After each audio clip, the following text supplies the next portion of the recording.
estimated strength of field is Welcome back, guys. We're going to be doing a couple of races in the MX-5 Cup today. That'll be on Summit Point Raceway. I know this brings back a lot of flashbacks for some people from the Rookies Cup. And this guy in the green car is going to be doing a lot of teleporting through the race. We're currently stone dead last, so we don't need to worry about losing any positions. And it would be nice to get through the pack while it's nice and tight. Car on your left. Clear, go right. Car right, car on your left. Too wide. Car on your left.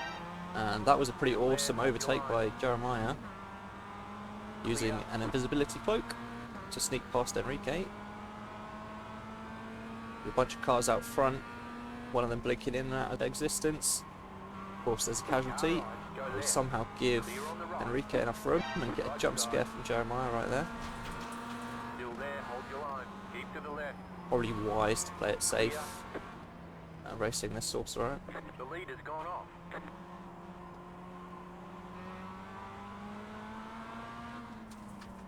So it looks like Enrique's giving us a little bit of pressure from behind, but still not in our chased cam, so we're still in the clear. At this point, I'm more concerned about avoiding any carnage out in front. And there is some carnage. That's the triple kill. UAV recon standing by. Repeat, UAV recon is standing by.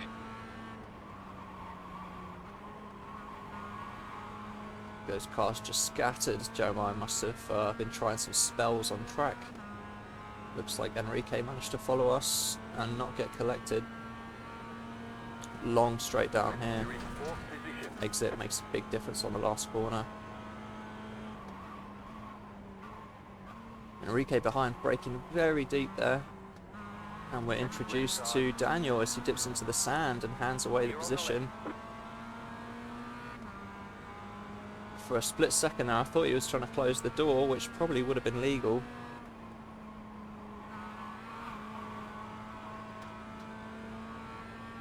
We've got about a 2.4 second gap to the driver ahead, Baki.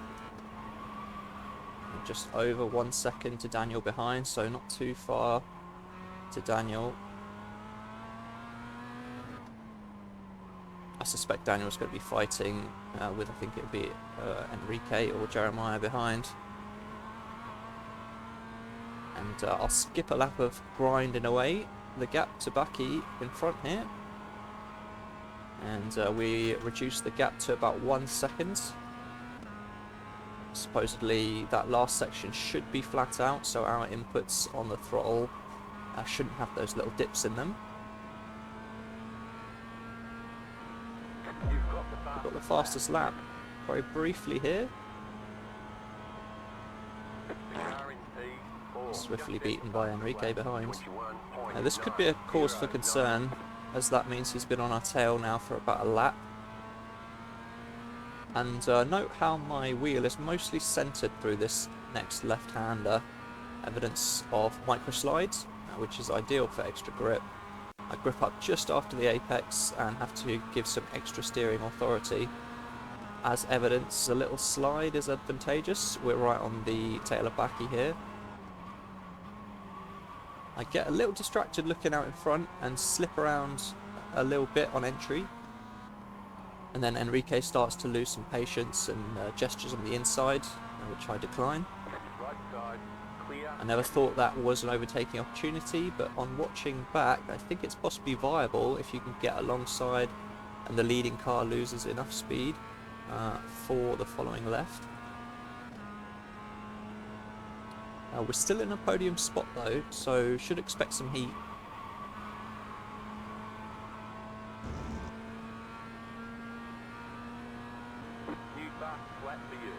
That's a good sign, we set our fastest lap.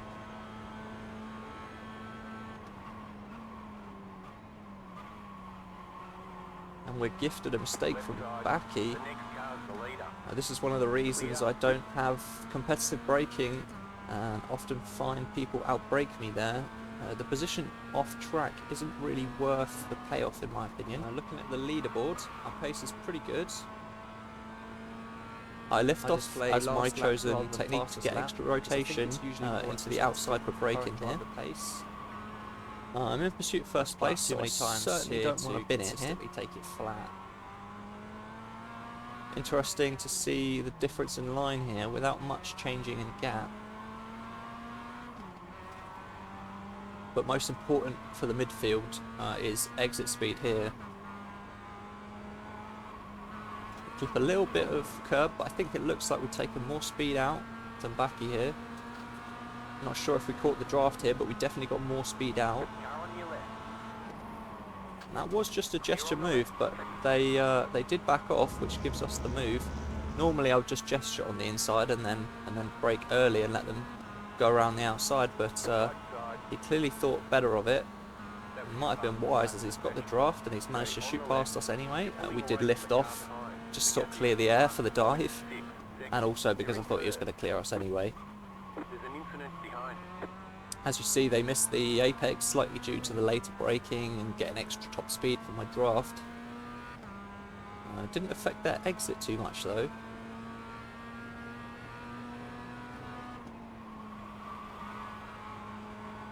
And a dip in the sand is all it takes.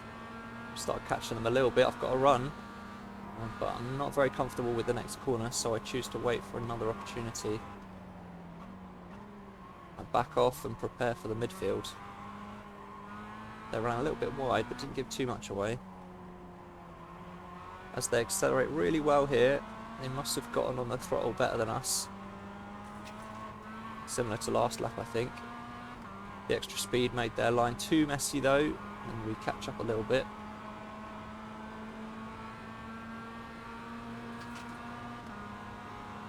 Now it looks like they gesture a defence here, just a little bit, which would be an interesting technique. It seems we slow down a little bit too much for entry here as we barely touch the runoff. But we do catch them a little bit, even though they sped through much faster through the apex. We start pulling alongside Baki here. I'll always opt for the inside here, as it tends to be favourable for positioning on exit and through the corner. We're through into the lead finally.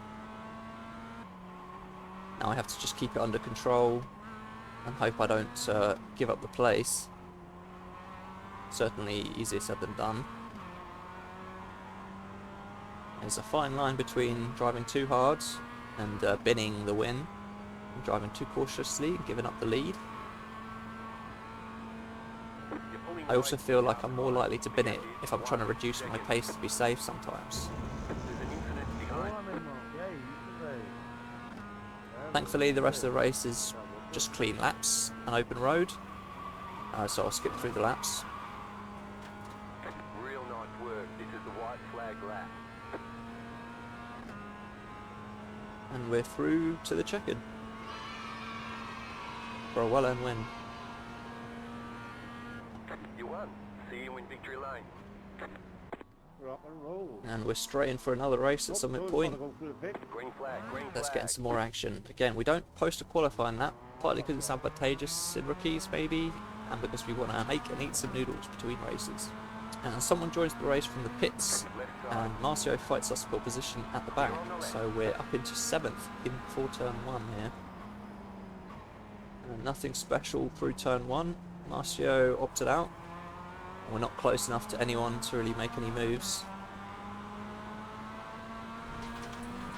The slipstream doesn't seem to take effect, but the pack is close. Jeff goes way too close to the grass for comfort, as do we. Go right. But we do better than Daniel and Lucas here. Daniel we encountered in the last race, and also gave up the position in favour of playing in the sand.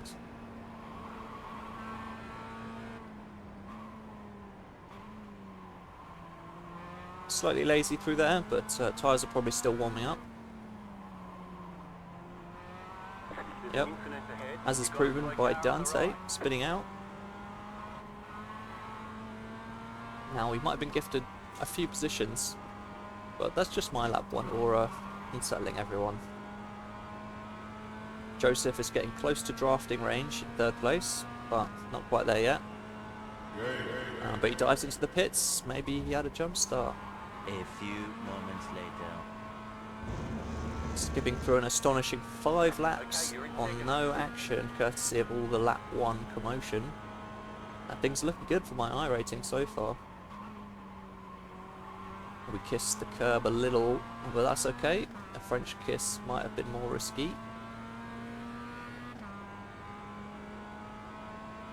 Mohammed in first is becoming visible, currently showing as a 2-second gap.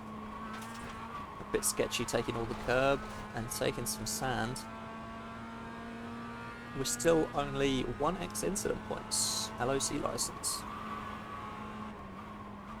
The next car's the leader. Again, getting way too aggressive on the inside curb. This might be something to do with the tyre management or the fuel load, but I've not really got into any of that at this point. Quite smooth through here. I think the tyres are giving better rotation and grip somehow. We get great speed out. The gap is now 1.5 seconds. The gap's now under a second, but it's probably not because of great driving from us. Mohammed just set a 24.2. Pace should be about 22 or 23. We're really catching them now. Just got to focus on making sure not to bin it, trying to take the place. See, I'm getting good rotation, lots of speed through this uphill left. Again, something is slightly up with the handling, sending me over the curves. I think the handling is ideal, just not standard, so I'm not used to the extra rotation.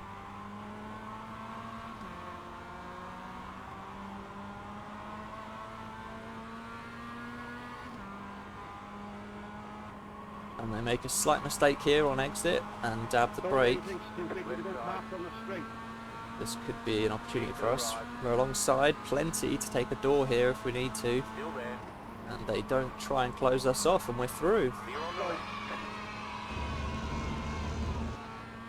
And we get a good exit as well. Looks like we're going to be clear.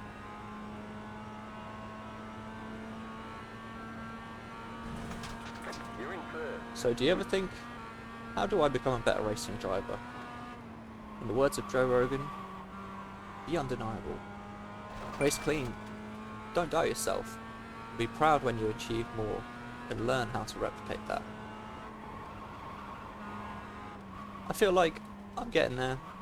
From races like this, low incident points, keeping contact in mind for the entire race and preparing for multiple outcomes. I feel like you only get this when you've done at least 20 laps in anger, especially when you have other drivers around.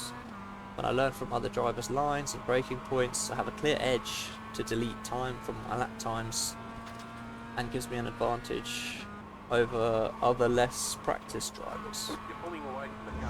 So I think something must have happened behind, and the gap stretches out. I think Mohammed was lapping slower than I expected from being in the lead, but I think a lot of the contenders binned it in lap 1, to be honest. It's a nice win, getting us a little bit closer to license promotion.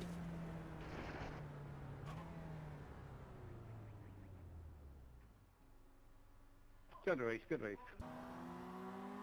So one more race here. Do you think we can make it 3 of 3 for first place? I don't think so, but I can't remember. Looks like we might be going side by side into turn 1 here. They back out, maybe wisely. We lose 2 green cars to the grass, just blending into the backdrop. Luckily we do have room on the outside to slot in if we need to. Not really comfortable doing it because the car behind might make a lunge. This guy brakes astonishingly early. I'm honestly surprised I don't fuck him up. Thankfully Bartos doesn't make a move, maybe because we started on the inside. A gesture on the inside here just as a deterrent to the car behind and as a warning to the car ahead. It does put them off, but Robert avoids the MX-5 statue nicely there. We try and stay as tight as possible to the car on the inside. As we're both side by side pussying out, out of nowhere. Run. We definitely helped him out by taking some dirt, but still, what a boss. He's like, well, if you're not going to take it, I will. I'm pretty sure Robert lost 3 places there, but no one lost control. And I got a 0x. Who says the MX-5s isn't the best class in game? Taking all the run off here, all 4 wheels, chundering onto the beach through the window. Take some techers. And not sure what that was. I thought it was a brake check from Bart, but maybe they just don't know the brake mark here. They even lifted before turning in. And on the next lap, same sort of thing happens, so we managed to take advantage of that. Sometimes you can learn about people's driving through the lap, just watching them for a lap or 2 before, and then you can just plan your overtake from that.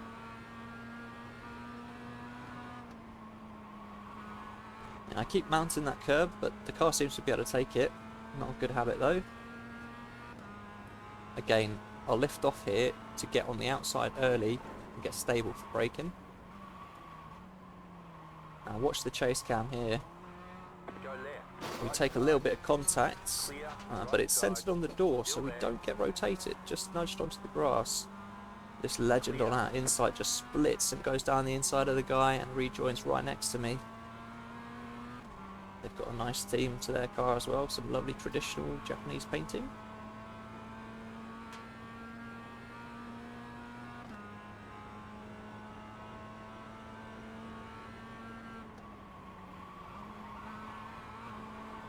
Looks like he sends it way too deep on the last corner, eats some sand and gives up that overtake.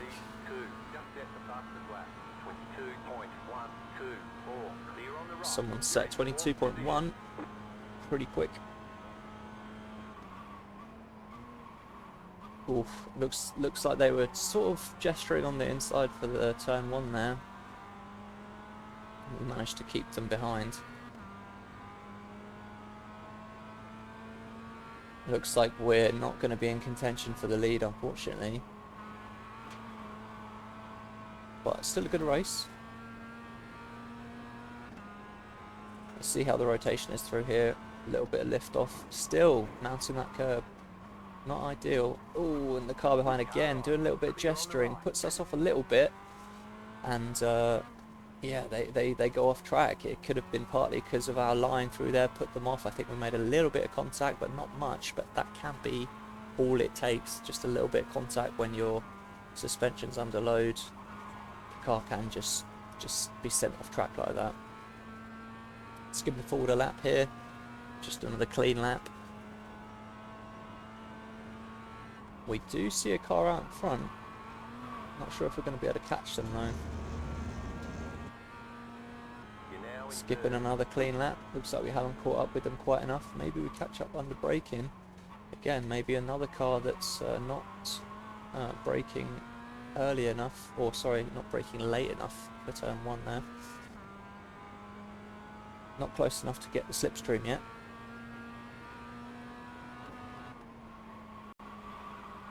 Good rotation and clean through there.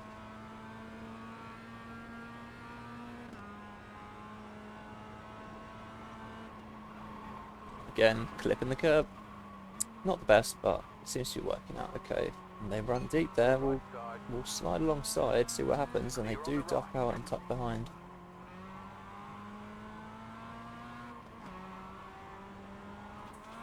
Oh, a little bit dirty over the curb there. Have to drop out a little bit of throttle where otherwise we should really keep it buried.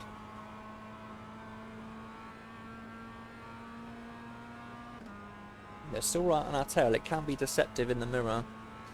Tiny little speck, and they can be within a second.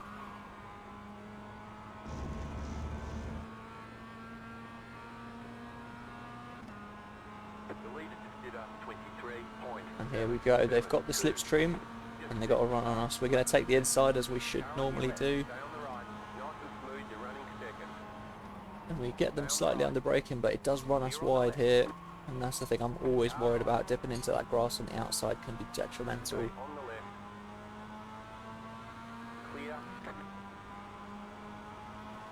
And we're not really too comfortable sending up the inside here, so we'll back off.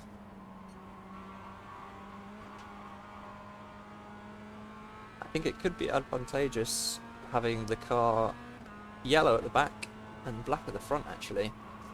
So then you don't know what car's chasing you compared to what car you've been chasing.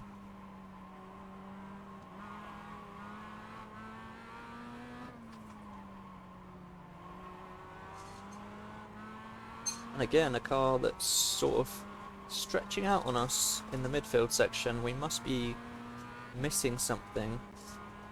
It's probably that we're not taking it flat, we dip off the throttle, but I don't know, it just doesn't feel comfortable full throttle through there just yet, and we still catch up usually on exit.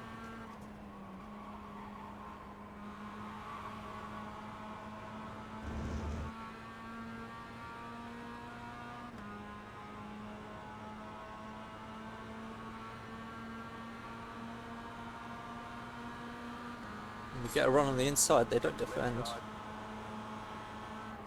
But how will it look on exit? Oh, we mount the curb again, run a little bit wide, and it looks like the same as last lap. They're going to slip up the inside here, but coming up to the left-hander, where are we going to be here? Slightly ahead, so they sort of have no choice but to back out there.